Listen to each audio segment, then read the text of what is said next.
कृष्णा राधे राधे। आप सभी का स्वागत है मेरे चैनल में। आज की वीडियो में हम सुनेंगे श्री पंचमी व्रत की कथा।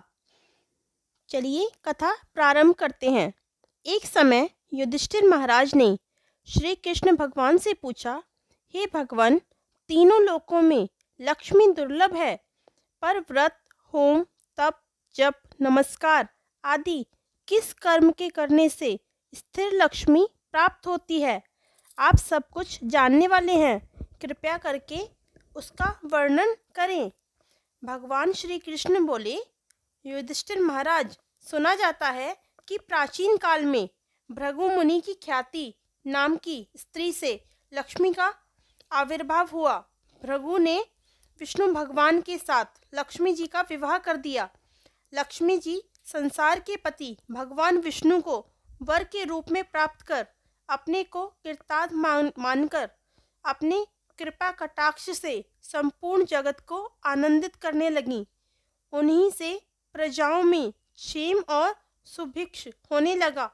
सभी उपद्रव शांत हो गए।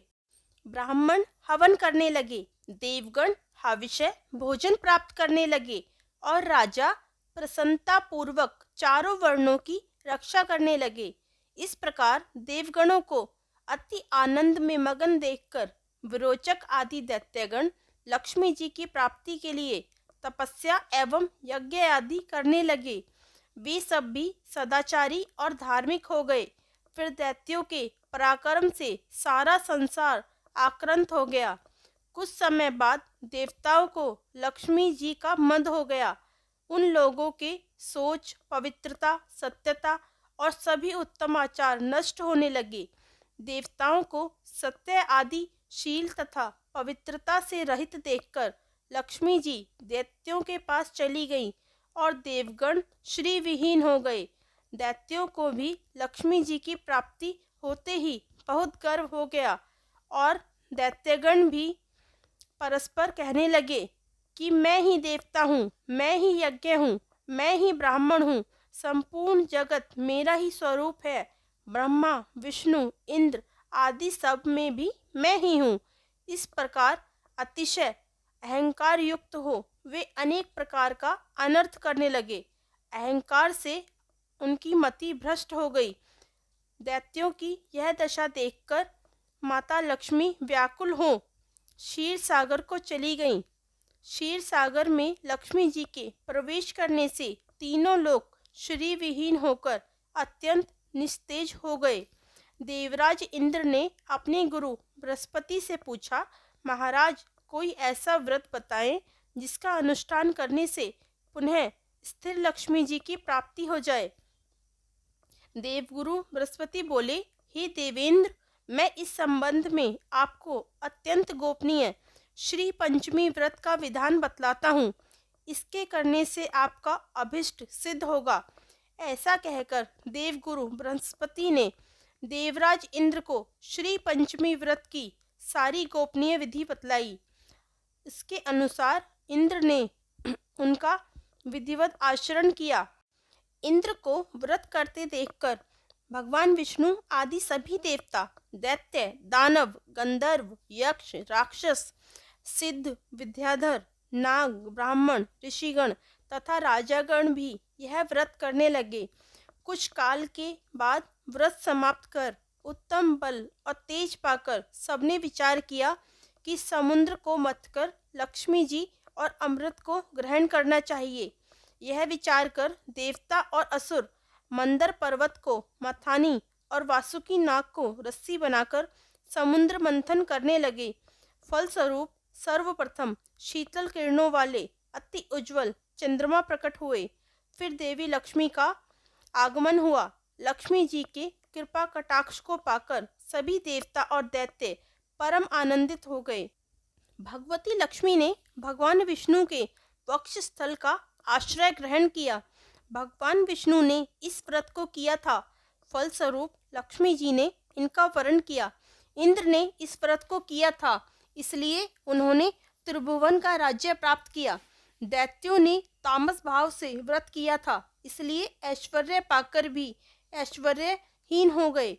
महाराज, इस प्रकार से इस व्रत के प्रभाव से श्री विहीन संपूर्ण जगत फिर से श्रीयुक्त हो गया। फिर महाराज युधिष्ठिर ने श्री कृष्ण भगवान से पूछा कि यह व्रत किस विधि से किया जाता है, कब से यह प्रारंभ होता है, आप इसे बताने की कृपा करें। फिर श्री कृष्ण भगवान बोले, युधिष्ठिर महाराज, यह व्रत मार्गशीर्ष मास के शुक्ल पक्ष की पंचमी को करना चाहिए।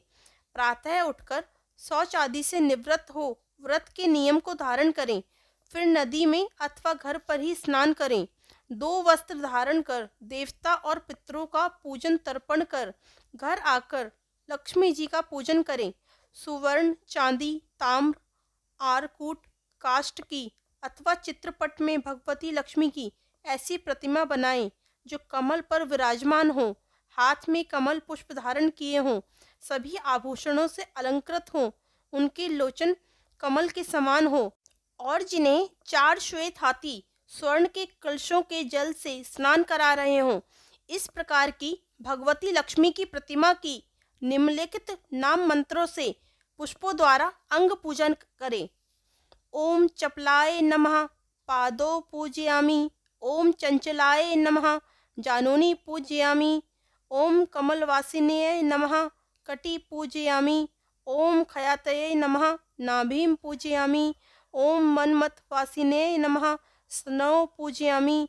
ओम ललिताय नमः भुजद्वयं पूजयामि।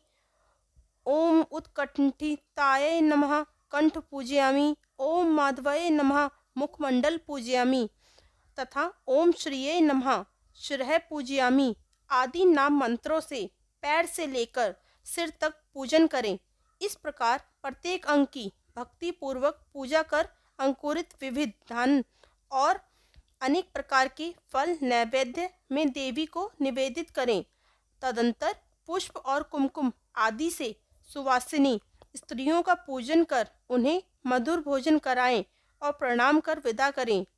1 सेर भर चावल और घी से भरा पात्र ब्राह्मण को देकर श्रीशः संप्रीयताम इस प्रकार कहकर प्रार्थना करें। इस तरह पूजा कर मौन हो भोजन करें। प्रति मास यह व्रत करें और श्री लक्ष्मी, कमला, संपत, रमा, नारायणी, पद्मा, धृति, स्थिति, पुष्टि, रिद्धि तथा सिद्धि इन 12 नामों से क्रमशः 12 महीनों में भगवती लक्ष्मी की पूजा करें और पूजा के अंत में प्रियताम ऐसा उच्चारण करें। 12वें महीने में पंचमी को वस्त्र से उत्तम मंडप बनाकर गंध पुष्पादि से उसे अलंकृत करें और उसके मध्य शय्या कर उपकरणों सहित भगवती लक्ष्मी की मूर्ति स्थापित करें। 8 मोती, नेत्रपट, सप्तधान्य, खड़ाऊ, जूता, छाता, अनेक प्रकार के पात्र और आसन वहां उपस्थित करें।